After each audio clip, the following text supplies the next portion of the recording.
یو شیطان یو سړي یو ځل په لاره مخې له ورغی وی ته څوک یې؟ وی د شیطان یم. تا خو دې خدای تباه و برباد کړي موږ دې غرق کړو. ولې؟ په چا قتلونه کې، په چا جواری کې، په چا زناکاری کې. مړه لرې شه زنا په خپله کوې او یادوې مونږه. ما یادې دا ټوپک د لما لاس کې درکړه چې ډس پې وکړه، دا ګوته د لما وچلوله، ټوپک دې په خپله په پیسو واقع کالتوس دې پر ګوته دې په خپلو یادې ما. دا زنا چې کې زه کوم دی ولاړی ما تا زه لیدې په خپله لګیا یې زناکاری کوې، په خپله کنډر کې اغلا کې او یادې ما ګناه په خپله کې او ما یادې. دا سړی مې حیران هو واقع. اب بیگ پرون چې پردې شوتل ورې و په سر دې رابار کړ، ما د سره پیټ اوچت کړی په سر کړی مې د ما د سره لور چلولې چې دا شوتل نه مټه مې نیولې چې راشه دا پردې شوتل ورې نه نو ما ولې یادې. وایي ګناه په خپله کې یادوې ما. قتل سړی ته په خپله مړ کې، کور ته په خپله ور ډاکه وکړې او دا شیطان او دا شیطان وکړل شیطان وکړل. تا زه لیدې ما د لاس راښکلې دي، ما بوتلې د مټه مې نیولې. دا به دې د قیامت پر ورځ وایي. قرآن شریف کې وقال الشیطان لما قضي الامر ان الله وعدكم وعد الحق ووعدتكم فاخلفتكم. وی هغه لوی رب چې د سره کومې وعدې کړې وي رښتونې کړې وي، ما چې د سره کړې وي ټولې مې درته خطا کړې. وما كان لي عليكم من سلطان الا ان دعوتكم. دې به د قیامت په جهنم کې به دا خبرې کوي. نو دا سړی ورته حیران شو چې واقعي دا هر څه خو مونږ کوو، دا غلغو پاړه خو مونږ شروع کړې ده او یادو شیطان. نو شیطان خو پې شو وی زما صرف ګوته راښکل دي، نور کار دې خپل دی. وی ګوته راښکل څنګه دي؟ وی راځه نو بویه ته یو دکان ته، دکان کې یو سړي شات خرڅول تللی. نو دا شیطان یو شات په دې ګوته راواغېشتل، په دیوالې داسې پورې کړل. بس وی زما کار وشو، اوس تماشه کوه، باقي کار ستاسو دی، ما صرف ګوته راښکه. چې ګوته یې دلته راښکې او چرمخکی راغلی یا بل شی راغی هغه شاتو پسې. دلته کې د دوکاندار پیشو ساتلی و، دا دوکانداران د مږو دپاره پیشوګانې ساتي او چې ټس چې ورمنډه یې کړی چرمخکی دا یا هغه بل شی دی هغه یې وخوړه. دا چې بار نه کوم شاتو والا راغلی دی دا د بانډۍ سړی د سپی ورسره دی. هغه چې پیشو لیده ورمنډه یې کړې په هغه پیشو یې حمله وکړه او هغه یې ماته کړه. دوکاندار چغې کړې وي دا خو ما مږوله پیشو ساتلې ده، سپی دې څه بیخ دي وځه زما پیشو دې پې مړه کړه. خو بیا چې هغې تر څو سپي نیونه پیشو هغه توره اوچته کړه چې ټس شو سپی یې بېغمه کړه. بانډۍ سوي دا خو قیمتي سپی دی، زه پې ښکار کوم ځان سره کړه، زما سپی دې مړ کړه، توره اوچته کړه. دوکاندار یې ووه، د دوکاندارونو راغلل هغه بل یې ووه وایي دقه چل زما صرف ګوته مې راښکلې، باقي ټولې لانجې تاسو خپله وکړې. ګناهګار دی ما ګوته راښکه بس. دا په توره غداردله ما توره لاس کې ورکړه چې شا به وهه، دې بل له توره ما ورکړه چې وهه. نو لانجې په خپله کوې، ټوله رامیتوبونه م خپله دی او شاید ما یادوې ما. نو انسان ته به الله مخکې او بچې به وروستوي. انسان به الله د مال او د بچو د هر څه نه اوچت ګڼي. نو مور وی چې دا خو اوس ما له کار ګوري، ما د الله نه لرې کوي. وی چته به داسې وکړي چې یو پلار به زوی لال کړي، بیبي هاجره ورته وایي. او بیا داسې بچې د اسماعیل غوندې بچې او د ابراهیم غوندې رحمدل پلار. قرآن شریف کې الله وایي ان ابراهیم لأواه حلیم. ابراهیم علیه السلام کې یو جړه ډېره زیاته وه، هر وخت به آه آه آه آه الله ته کول، جړه کې د خولې د بنده نه آه آه سلګو سره وځي.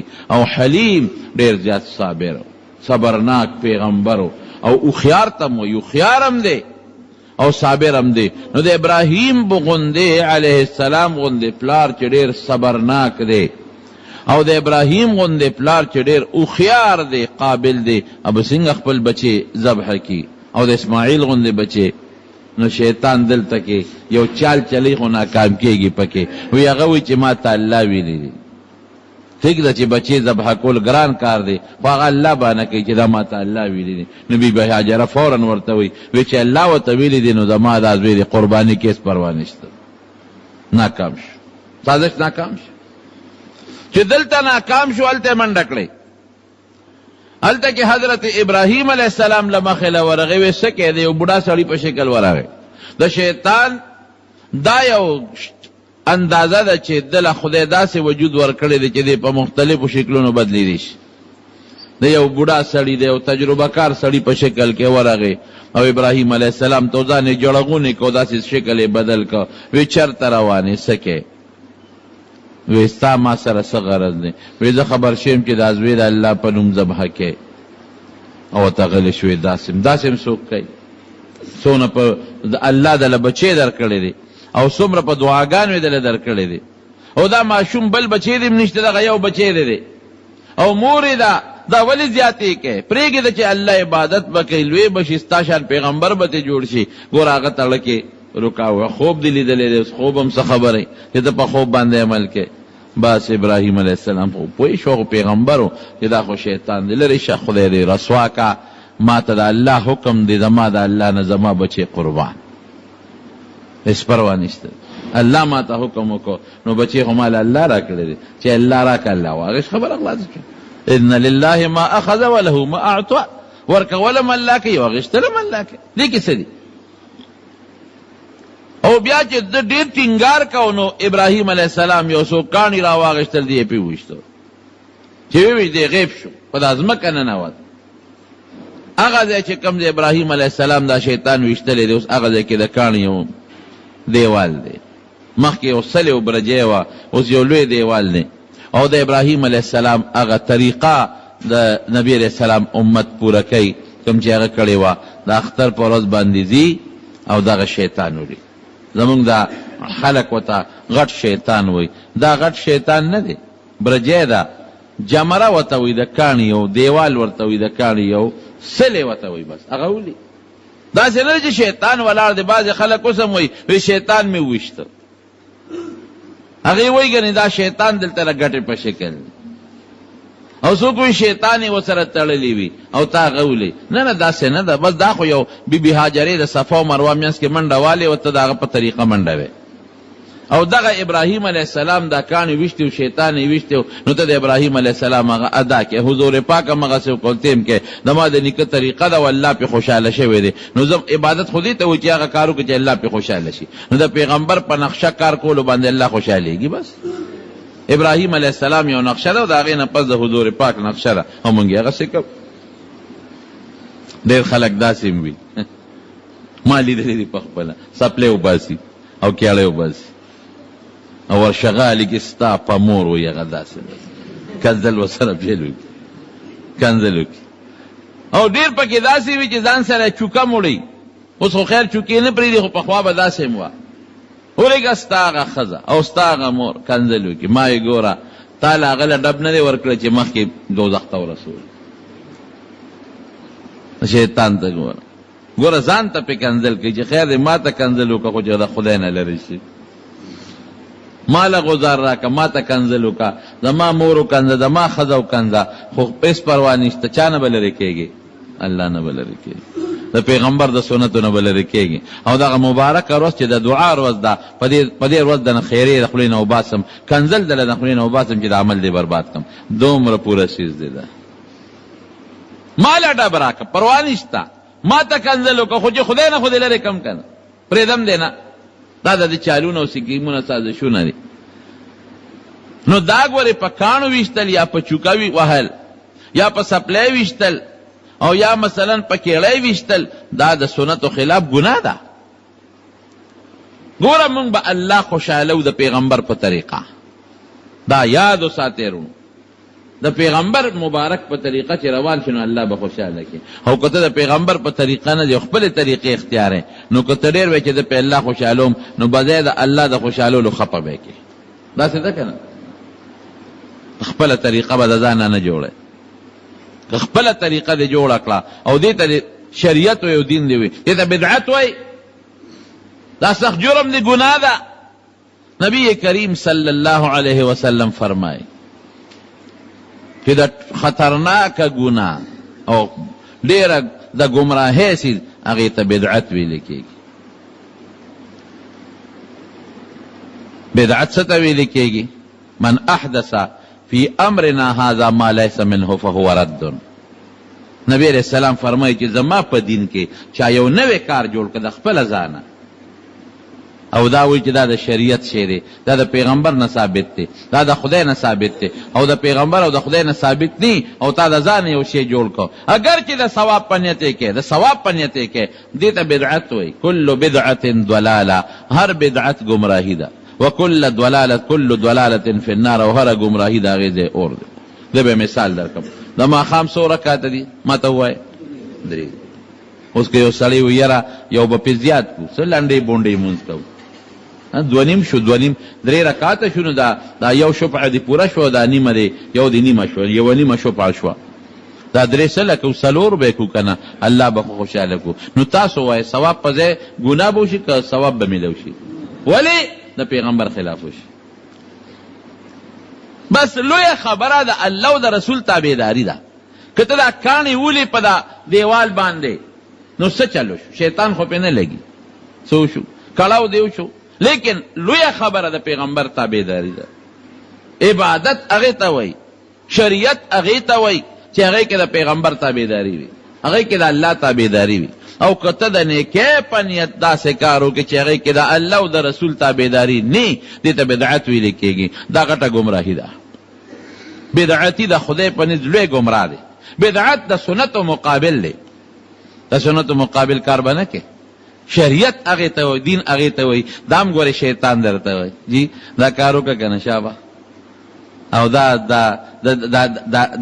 دا غیر دین بنی د ثواب په نیت پې درته وایي داسې وکړه شابه، ثواب به دې وشي، مړه ثواب به دې وشي، شابه تکله شه.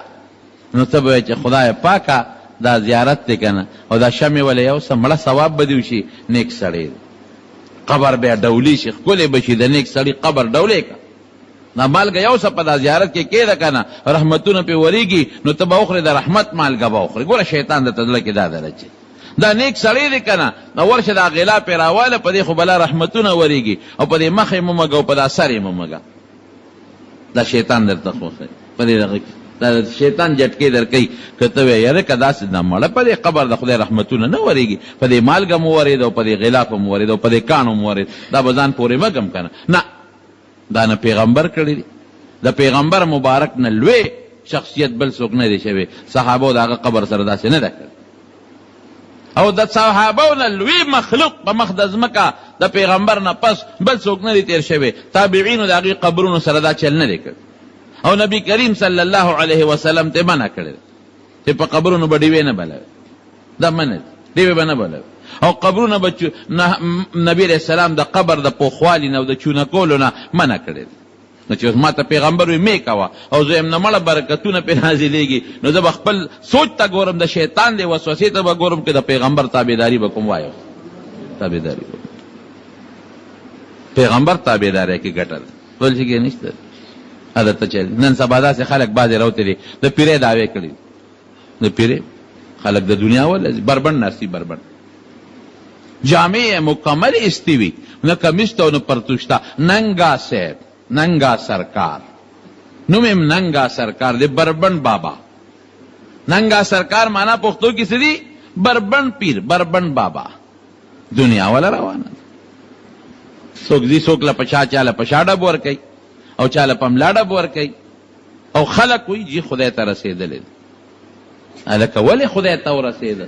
دی خو مونځ نه کوي، دی خو مونږ په مانځو نه لیده. مړه وایي ته څه پوهېږې دی خدای ته رسېدلی دی، د مونځ ته ساجت شته. بغیر د مانځه او دا څه نه زما د په ذات ته خدای قسم وي که خدای ته ورسېد. نبی علیہ السلام فرمایي من ترک الصلاة متعمدا فقد کفر. زه خو نه وایم چا چې قصدن مونځ پرېښود د کافرانو کار یې وکړ، بلکې احمد ابن حنبل دا معنا کوي چا چې قصدن مونځ پرېښود کافر شو. نو پیغمبر وایي د کافر کار یې وکړ، پیغمبر وایي کافر شو، پیغمبر وایي د کافر. امام صاحب وایي نه کافر کېږي، نه خو د کافرانو عمل یې وکړه، کافران مونځ نه کوي هغه عمل یې وکړه. احمد ابن حنبل وایي، شافعي صاحب وایي نه، وایي کافر شو. نو ما ته پیغمبر وایي دی کافر شو، ته وایي خدای ته رسېدلی دی، مونځ ته حاجت نشته. دا شیطاني چال جی نه که نه بلو د پلانکي له پملا ډب ورکړو زوی یې شوی و که نه، پلانکي له یې په شا ډب ورکړی څه چل شوی و؟ زوی یې شوی و که. اسوا صاحب له یو سړی لاړ وایي ما له یو تعویض وکړه چې ما له خدای زوی راکړي. وایي واده دې کله کړی دی؟ وایي واده خو مې نه دی کړی. هلکه چې واده دې نه دی کړی، زوی د کمې غواړي، نو چې واده مې وکړه نو بیا ستا د تعویض ته پکې ساجت دی. بې واده زوی غواړو. موږ دقه سوچ شیطاني سوچونه دي. دی بربند دی، هلکه دا ولې پیر دی؟ یې ډوډۍ نه خوري، متیاز نه کوي. دلته په دې پېښور ښار کې یو زمانه کې یو کس و، پېښور ښار کې و.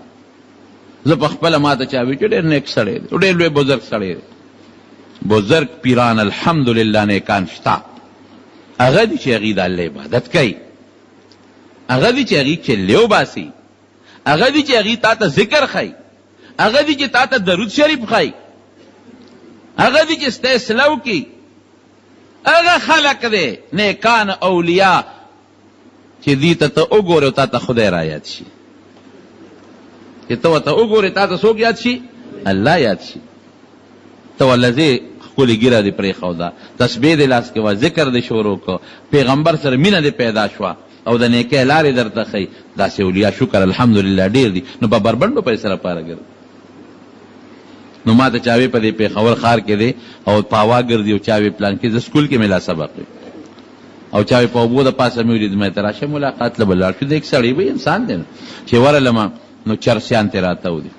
یو داسې بوی دی په هغه دوکان کې، د چرسو بوی دی چې ما یې خدای او کم خوا تختم. چرسیان ترې راته ودي، چرسونه دي. نو خوا کې یو دوکاندار نه مې تپوس وکړو، موچي سپلو والا. مې هلکه دا کاکا زبرګ دی، یو دا خلک داسې وایي. مې ته ګاونډي نو مې دی خو چرس کی. او وی دا خلک وایي چې دی یو دسمات یې نه کوي ځکه زبرګ دی، دی لوی او دسمات یې نه کوي ځکه زبرګ دی. تاسو نه تپوس کوم د رسول الله مبارک نه لوی پیر او لوی بزرګ د زمانې او لوی شخصیت بل تیر شوی دی؟ نو قرآن شریف کې الله تعالی فرمایي بازار کې هم ګرځي، یاکل الطعام ډوډۍ هم خوري او خپل د انسان چې کومه تقاضا یې هغه هم پوره کوي. دا دسماتې چلې صحابو ته هم ښودلی دی او په خپل هم حدیثو کې راځي کان اذا اراد الحاجة ابعد فی المذهب، چې یو دسماتې به یې کو د کلي نه به ډېر لرې ته. نو که ته وایې چې پیر دې ته وایي چې یو دسماتې نه کوي، ډوډۍ نه خوري، بربنډ به ګرځي، نو زه یم دا خو د حضور پاک طریقه نه ده. په دې لعنت ویلی دی. صحابه کرامو ټولو دسمات هم کړي، د هغې نه لوی شخصیات بل نو. هغې ځانونه هم پټ ساتلي دي، بربنډ نه دي ناست او ډوډۍ هم خوړلي. په ډوډۍ نه خوراک د چا نه بزرګ نه جوړېږي، په دسمات نه کولو چا نه بزرګ نه جوړېږي. نو ما ته ګاونډي وایي خلک وایي چې دی او دسمات یې نه کوي. ما ته وایي د کوم ځای؟ مې در 400 دی. وایي ما خصوصا مانځه نه پس نشي راتلی چې هغه د دغه شی درته وښیم چې څونه کوي. دا وایي قمقل خلک دي چرسیان، ټولو چرسونه سکي، نه مونځ شته نه روژه شته. روژه کې هم چرس کي، نه مونځ شته نه روژه شته. ای د مارونو یاد وساتئ، الله به خوشحاله و په هغه طریقه چې ما ته الله ښودلې ده. رسول الله مبارک چې کومه طریقه ښودلې ده په هغه طریقه کې به الله راضي کېږي. او چې ته هغه کارو کې زه نه ویم، رسول الله مبارک فرمایي من احدث فی امرنا هذا ما لیس منه فهو رد. زما دین کې چې چا یو نوی کار پیدا کو او زما د پیغمبر نه ثابت نه دی، رد دی، رد. دا به نه قبلېږي. دا شیطاني وسوسې. کله به راته وایي پلان کې سره علم غیب دی، ورځه د غیب علم چا سره دی؟ دا زمونږ دا وطن گزاره کوي، دا نږدې وطن. تاسو یې سند ته لاړ شئ نو حیران به شئ. توبې به وباسئ، توبې به وباسئ. یو سړی و هغه به مونځ اودس نه کو او ښځه یې نیکه وه، ښځې ورته یاده خدای نیکبختي مونځ کو. بس وایي ما خپل پیر صاحب سره بیعت کړی دی، به مې جنت ته رسوي. روجې میاشت به شو، هلکه روجې نیکبخته روجې نیسه. ما خپل صاحب سره هغې ورته مرشد پاک وایي، ما د خپل مرشد پاک سره بیعت کړی دی، بس هغه به ما جنت ته رسوي. هغه ته زما څه معلوم، زه چې کور کې دلته ډوډۍ خورم دې نه هم خبرېږي، زه چې دلته چای څکم هغې نه هم خبرېږي. ته چې ما سره خبرې کوې ښځې ته وګورې دا خبرې مه کوه، زما پیر صاحب د نه خبرېږي، خیره به درته وکړي. اوس دا صفت د چا دی؟ تاسو راته ووایئ. رسول الله صلی الله علیه وسلم فرمایي انی لا اعلم وراء الجدار. وی دیوال نه پورې غاړه ما ته پته نه لګي. الله ورته ښایي. دا حضور پاک معجزه ده. ډېر څیزونه ورته الله د قیامت علامې هم ښودلې دي او ډېر پټ څیزونه یې ورته ښودلې دي، په زرګونې یې ورته ښودلې دي. هغې ته موږ د پیغمبر معجزه وایو. دا حضور پاک معجزات دي. نو دا ښځه به په سپېړه وواله نیک بخت خوله به دې ګونګه شي پیر صاحب دنه خبرېږي که هغه هلته په خپل ځای کې ناستې او دلته ته ناستې واپسې خبرې کوې دنه خبرېږي تا نه خبرېږي وی خبرېږي وی دا نه به ووایم دا ښځې هوښیاره وه وی داسې وکړه دې پیر صاحب له خو چې د ډوډۍ وکړه که رایوله که نه دې خپل کور له چې دا کور دې برکتي شي وی دا خو سړی خوشحاله شو چې د ښځه مې که خیري برابر شوه ډوډۍ والا جوړه کړه مریدان یې راغلل او دې راغی او چې څنګه راغې نو روجې والا برابر یې کړلې او ښځې سبا پیر صاحب له پخو وی چرګان به والا پخوم او روجې یو غوری کې به یو چرګ پروت وي دا به برابر یو نور ترکارې ډېره ښه هغه چې هر څه برابر کړله دته ګدۍ ښه مدېداره واچوله او پیر صاحب مخې ته غوری کېښوده او سیزونه او مریدانو ته یې هم واچوله دې ښځې دا چل وکړ چې د مریدانو ته ورته په غوری د پاسه چرګان کېښودل د پیر صاحب په غوری چرګ کېنښود نورو ته کېنه چې څنګه کېناستل نو مریدان هم غوسه شو چې لکه دا خو دې زمونږ د پیر صاحب حد تک وکړه ټولو ته دې په چرګانو په غوره باندې چرګان یې ښودل پیر صاحب له دې تشې روجې راوړه چرګ په پاسه نه دی ښودل او پیر صاحب هم له غوندې غوسه شو نو او دا مرید چې دی نو دیم دغه شو نو پیر صاحب پوه شو هلکه وایي تا زما بېعزتي وکړه بېعزتۍ له دې راغوښتی زما ډوډۍ ته وګوره او دې نورو ته وګوره بس مرید لاړ او کوټه کې راواغېسته او ښځې ته یې ونیو چې تا ما ته پته وه ما خو یې که ته سمه شوې زما پیر صاحب دې منلی دی دا خو تا زما د پیر هتک وکوې ولې وی نورو ته چرګان پیر صاحب غصه شو چې زما ډوډۍ څنګه ده نور ډوډۍ څنګه ده هغې ته چرګان یې ښودې دي او ما ته نشته وی ښه تا خو چې زما پیر د غیب عالم دی علم غیب دی ورسره کړ وی یو بلکل ورسره شته نو وی ده ته خو ما په روجو کې یو ګوته لاندې چرګ یې ښودی دی دننه غوری کې ورته شی پروت دی نو دې په روجو کې یو ګوته لاندې چرګ نه او دا هغه ځای نه ما دلته یې نی دا چل یې ورسره دی راغی پیر دی تا خو چې ما ته د غیب هو ته چې کور کې څه کې هغه ما ته معلوم دی وی ګوته دې روجو کې ور دننه که چې دننه یې که پکې چرګ پروت و دلته نه هلته یې نه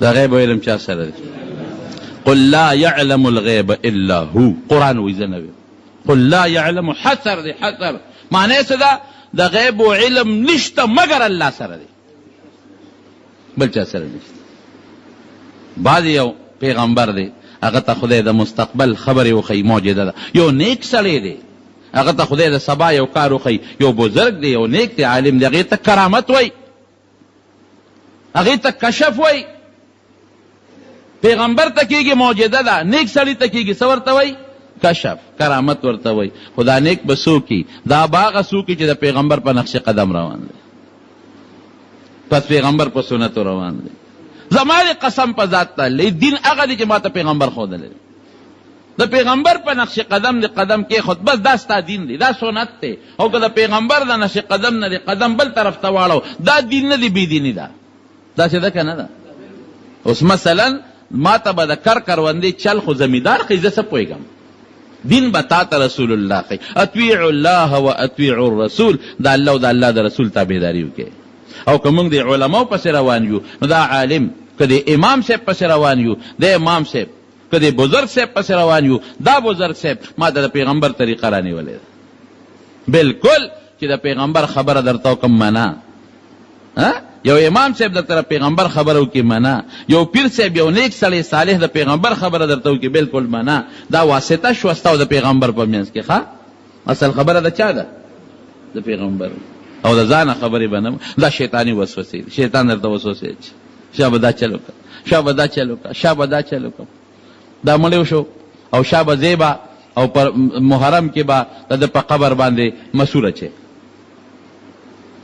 او دا لسمه د محرم ده او په دې قبر د پاسه به اوبه اچې هلکه دا اوبه ولې وی حضرت حسن حسین تږي مړه دي هلکه حسن خو پکې مه یادوه رضي الله عنه حسین یاد کړه یوازې نو ته دلته کې په قبر وباړې وغالته تږي مړ دی نو خدای ته وګوره دا تنده د هغه په دې ختمېږي وستی کېږي او نرې د روح افزا یو بوتل چاله خیراتي ورکه ویره دې ثواب خدای حضرت حسین رضي الله عنه ته ورسې دا اسلامي طریقه شو اوس دا په قبر دلته وباړول او مسور په قبر اړول دا ګناه شو بدعت شو تی د ثواب په نیت کې او که بوتل دې چاله ورکه خدای ثواب یې زما پلار ته حضرت حسین رضي الله عنه ته ورسې او یو جام اوبه دې چاله ورکړه تږیله او یو کیلو مسور دې چاله ورکړه ثواب الله هغه ته ورسې دا شریعت شو حضور پاک له یو صحابي راغی وی مور مې وفات شوې ده زما لږ خیرات تړی کېږي نو مدینه کې خوږې اوبه کمې وې یو کوي که خوږه اوبه اوچته وکنم وی بلکل نو هغه یو کوي وکنه اوبې خشته خوږې راووتې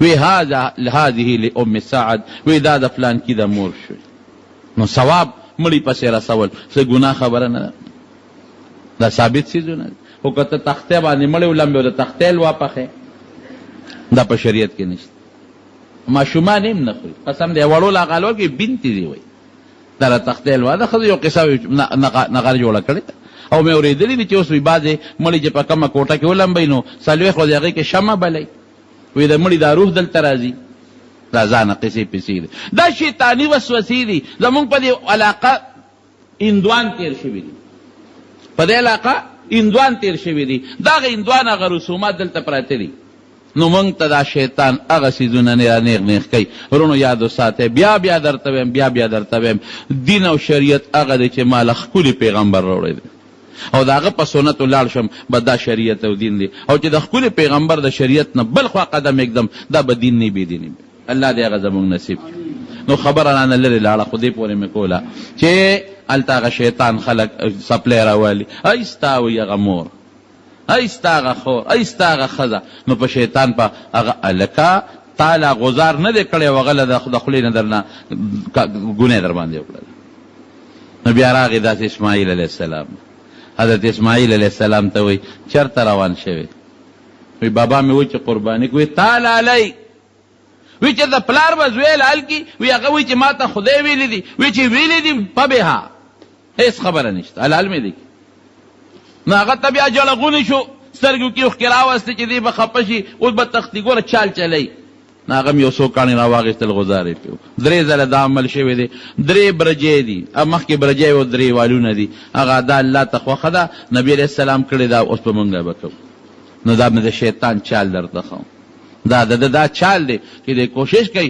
پیغمبر دپاره خو د پیغمبرانو خو الله حفاظت کوي پیغمبران خو الله معصوم او پاک ساتلی دي رسول الله مبارک یو دلو فرمایل وی چې کله یو انسان په ښه بده پوهېږي شیطان یو بچی ورپسې ولګوي قرین ورته وایي قرین دې تر مرګه پورې د ده نه جدا کېږي یو صحابي ورته وایي لکه قرین وی د الله رسوله ستا شته یو شیطان تا سره شته وی فرمایل بالکل ما والام شته لیکن انا اسلمو زه ترې محفوظ یم زما ته الله حفاظت کوي او بعض علما وایي چې اسلمه لفظ دی د ماضي صیغه ده زما هغه شیطان مسلمان شوی دی به هر کیف خو پیغمبران دا د شیطان د اثراتو نه خدای محفوظ ساتي بلې پیغمبر بل ته دین ښیي خدای مکه که ده باندې د شیطان اثر راشي نو بیا به خلک وایي چې ښه په خپله ګناه کوي او موږ ته دین ښیي او بیا به خلک په هغه ګناه کې هم تابعداري کوي که نه به دین ګڼي پیغمبر خدای د شیطان نه معصوم ګڼي